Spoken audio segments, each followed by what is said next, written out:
tournament tactics, but I wanted to talk to you guys about things that I do in tournament. How many tournament guys do we have here? Pretty much everybody. That's why you guys are here, to learn how to catch more fish. And to what? To get a bigger paycheck. We like that. Who doesn't want a bigger paycheck? See, nobody raise their hand, not even me. So, power fishing top to bottom is my tournament tactics. This is what I do. Dang, this thing is all messed up. I'm trying to, I don't want to break it. This is what I do to win tournaments, to place checks in tournaments. Finesse fishing will pay off at times, but consistently day in and day out, power fishing is the way to go. And the baits that I'm going to use, one of them is the whopper plopper, one of them is the frog, one of them is the spinnerbait, and one of them is the crankbait, to consistently day in, day out catch the fish that you need to do well in tournaments. Square bill crankbait, we're going to start there. The square bill crankbait. The great thing about a square bill crankbait is you can fish it in any type of cover, and with the square bill, the way it's designed is that square bill allows it to catch grass and snap out of the grass, deflect off a piling or deflect off a stump, deflect off the rocks, triggering actions to it that allow it to, catch fish. And the wood is probably the best place that I love fishing a square bill crankbait. The reason I love it on a square bill crankbait fishing wood with it is you can make that cast, wind it down the side of it, or you can take it, run it over across the top of it, and bump that wood. Triggering strikes is the key with the square bill crankbait. And so when you're in a tournament, you're trying to catch fish fast and you're trying to find out where they are. There's times where we run into situations where you can't practice. Well, when I can't practice, these are the baits that I'm breaking out to be able to catch fish and excel. Once again, not very often you're ever going to find me finesse fishing, except for on a few places such as the Great Lakes. And the reason is you have to finesse fish to catch those smallmouth the majority of the time. But that early season or that late fall bite, I will be power fishing for those smallmouth, because you're going to catch those bigger ones more consistently day in and day out with that. Another type of structure that I like to throw it on, you really can't see it, is rocks and riprap. Well, the rocks and the riprap is paralleling the bank. There are always bass there. How many times you've been in a tournament and you're just like, gosh, I can't catch anything, or what do I do next? Finding riprap areas, going to where the dams are, going to where bridges cross. There's going to be riprap, there's going to be rock on the majority of places that you fish.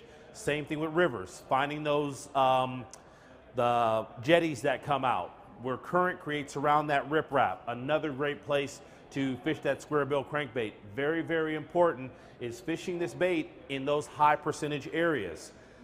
Don't be afraid that a guy who has, you've seen him throw a spinnerbait down there, or you've seen him throw a shaky head down that bank, or you've seen him throw a single down that bank, to go behind him with a square bill crankbait, because a square bill crankbait will catch fish and win tournaments consistently day in and day out. They're moving, they're active. How many times have you pulled up to a dock and just seen bluegill sitting there doing absolutely nothing? And then all of a sudden you hit your trolling motor and those bluegill scatter and a bass comes up in each one of those bluegill. The thing that you're doing with the spinnerbait or the crankbait is you're winding it down that piling, bumping every single one of those, knocking that algae off, and all of a sudden those bluegill are doing this. And when those bluegill got active, that bass gets active and he starts eating those. And so what you're doing is, if there's no bluegill around there and there's bass around there, you're going to be bumping that thing off and creating something erratic, and that bass is going to come up and eat that spinnerbait or that crankbait.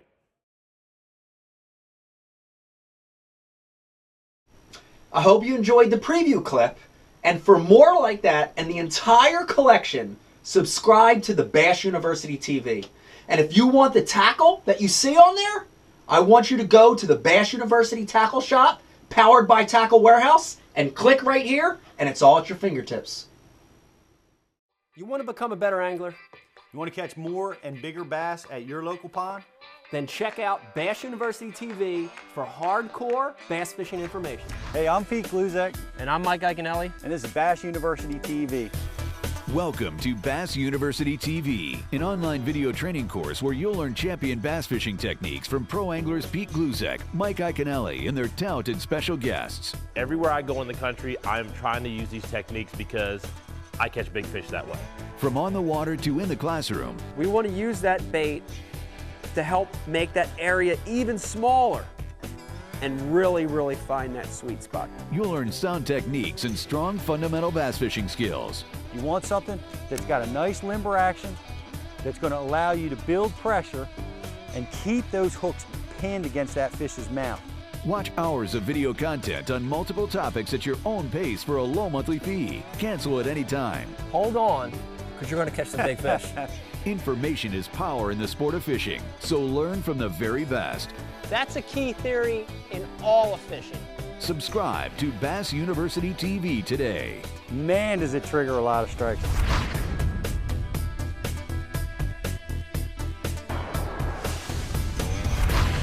Here's the part that you're not going to hear anywhere else. This is the Bass University TV exclusive.